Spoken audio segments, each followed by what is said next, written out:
Picture this: a project worth $3.7 billion that took nearly 2 decades to build. A resort that survived the global financial crisis, bankruptcy, and a worldwide pandemic just to open its doors. This is the story of Fontainebleau, Las Vegas, the promised pinnacle of luxury, destined to redefine Vegas opulence. But instead of a success story, since day one, it has been branded with a different label: a ghost town.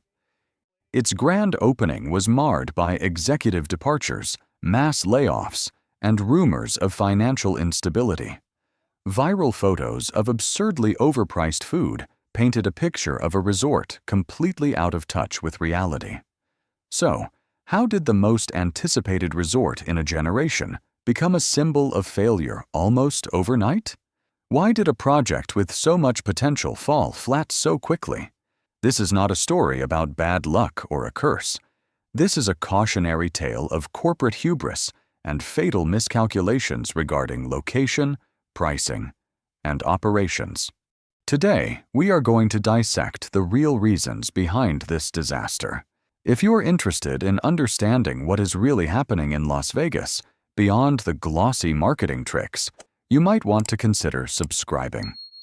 Reason 1. Open big. Empty fast. Take a good look. In the next few minutes, I am going to show you undeniable proof why a $3.7 billion masterpiece turned into a cold, empty shell the moment the ribbon was cut, and why the nightmare is far from over. Fontainebleau. The name itself embodies 20 years of bad omens.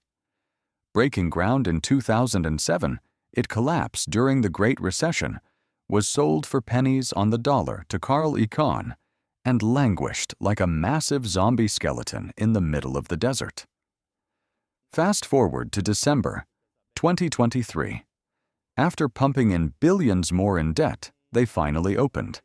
But instead of rewarding us for 2 decades of patience, they delivered a slap in the face. Imagine the insolence. While competitors charge $75 for a spa day pass, Fontainebleau had the nerve to demand $150, double the price, for a facility that was not even fully operational. Housekeeping was sluggish, and checkout lines were endless. The first guests arrived expecting peak luxury, but left feeling fleeced. But numbers are brutal, and they do not lie. Occupancy rates hovered at a dismal 49%. Just picture that.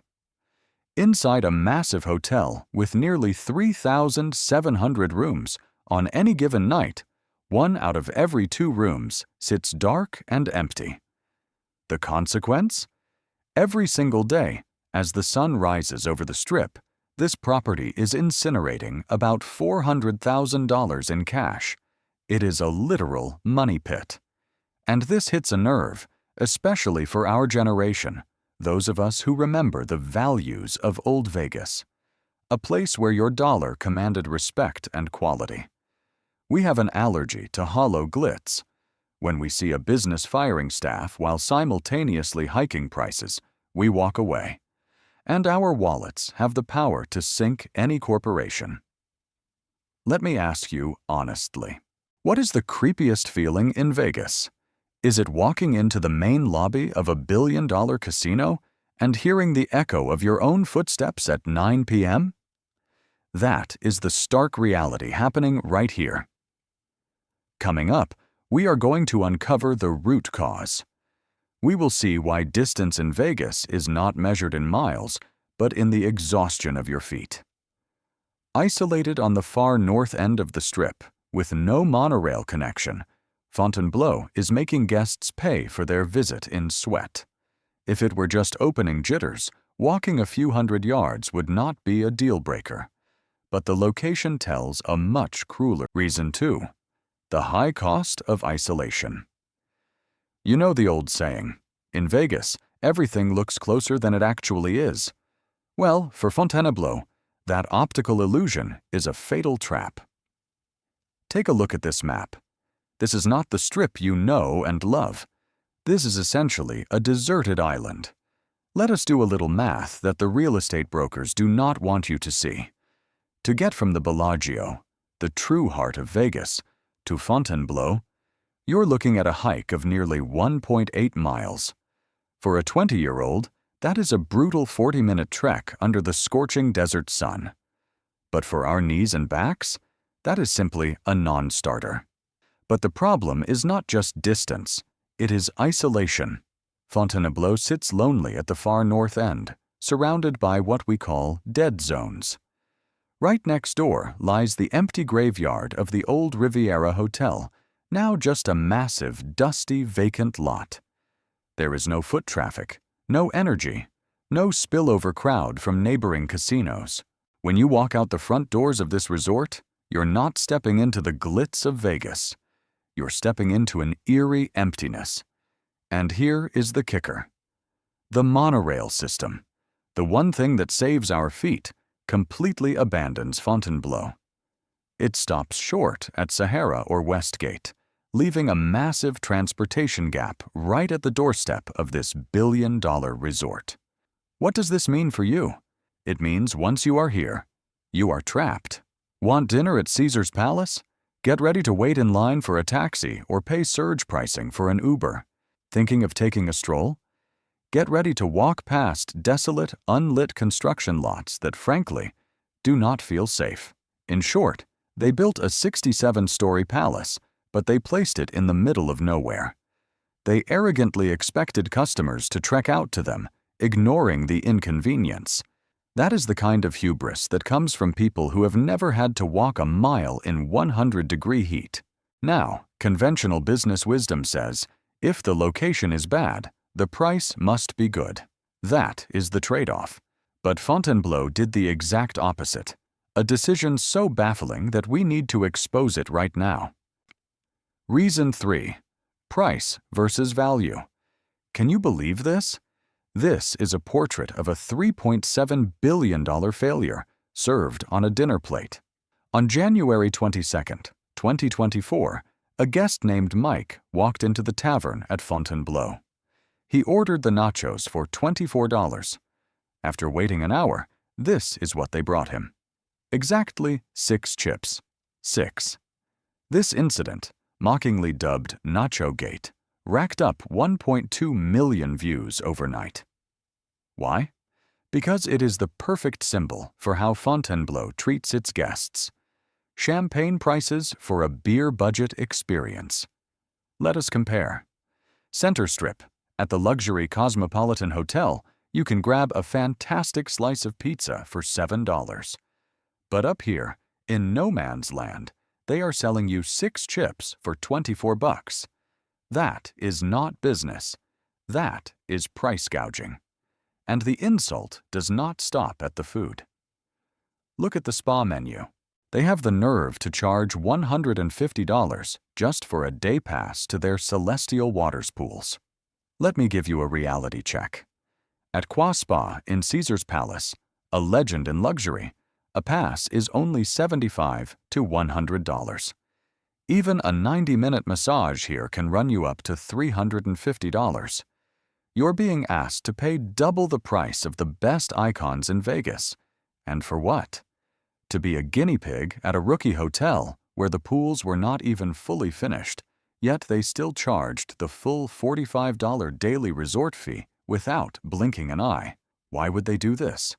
Are they crazy? No. The answer is panic. With occupancy at a disastrous 49%, waking up every morning to a $400,000 loss, they are like a wounded animal. They are trying to claw back money by nickel and diming the few guests they actually have, cutting staff, hiking prices. But the scariest part is not the high price tag. It is how they react when they get caught. After the nacho photo went viral, instead of a sincere apology, they posted a staged photo of a fuller plate and called the incident Growing Pains. Growing pains? No. When you charge grown-up money, you do not get to act like a child. This tone-deaf attitude has turned even the most patient customers into enemies. But folks, the pricing is just the tip of the iceberg. There is something rotting deep inside the operational machine, something so toxic that even their most loyal employees are fleeing the ship. We are going to expose this management nightmare in the next chapter. Reason 4. Operations and service. They say a $3.7 billion grand opening should run like a fine Swiss watch, precise, elegant, and flawless. Instead, Fontainebleau chose to operate like a machine that is running out of oil. Let us look at the biggest red flag. And it did not come from the customers, it came from the people running the show. Just weeks after cutting the ribbon, we witnessed an unprecedented exodus in the C-suite. Colleen Birch, the COO, Shane Smith, the Chief Marketing Officer, and Michael Clifford, the Senior VP of Casino Operations. All of them gone. Folks, in the hospitality business, when your generals of operations, marketing, and casino all jump ship right after the vessel leaves the harbor, that is not just personnel changes. That is a panic. They saw the icebergs that we could not see. And when the head of the train goes off the rails, the rest of the cars crash. The climax came in May 2024. Instead of hiring up for the busy summer season, they were forced into mass layoffs. Dozens of dealers were let go. The reason? The casino floor was a ghost town. Empty tables meant keeping staff on the payroll was just burning cash. And who pays the price for this chaos? You, the paying customer. To plug that $400,000 daily leak, they started cutting corners everywhere. Fewer staff means slower housekeeping. A short-staffed kitchen means your food arrives cold. A glitched system means billing errors at checkout. You pay 5-star prices for a promise of luxury, but you get the experience of a business that is robbing Peter to pay Paul just to survive. Restaurants closed, amenities unfinished, staff exhausted. But friends, the executive departures and cold food are just symptoms. The real disease lies much deeper. It lies in a business plan that was delusional from day one. All these mistakes lead to one inevitable conclusion: a number that does not lie. And when you see this number in our final chapter, you will understand why Fontainebleau's collapse was written on the wall 20 years ago. Reason 5. The math and the spiral. Feelings can be wrong, but math never lies. We have talked about the terrible location, the soulless design, and the price gouging. But the final nail in the coffin for this project comes down to a cold, hard spreadsheet. To build this tower, Fontainebleau took on roughly $2.2 billion in construction debt. Let us do some simple third-grade math. With current commercial interest rates for high-risk projects, the interest payments alone, I repeat, just the interest, likely cost them between $400,000 and $500,000 every single day. Remember that $400,000 daily operating loss I mentioned earlier? Add this massive debt service on top, and Fontainebleau is likely burning nearly $1 million in cash every time the sun comes up. To survive, a mega resort with 3,644 rooms needs an occupancy rate of at least 85 to 90% year-round. But what is the reality? 49%. Less than half the beds have bodies in them. And this is when the death spiral kicks in. It is every casino's worst nightmare. Low traffic leads to heavy losses. To cover losses, management panics. They hike prices, cut staff, and add hidden fees. Service quality tanks, making customers angry, just like Nachogate. Angry customers leave, making the casino even emptier. And we go back to step 1. The losses get worse. It is a noose that tightens the more you struggle. Fontainebleau Las Vegas is not a victim of bad luck. It is a victim of hubris. They thought they could just build a $3.7 billion castle, and customers would automatically kneel and offer their wallets. They forgot that in Las Vegas, the customer is king.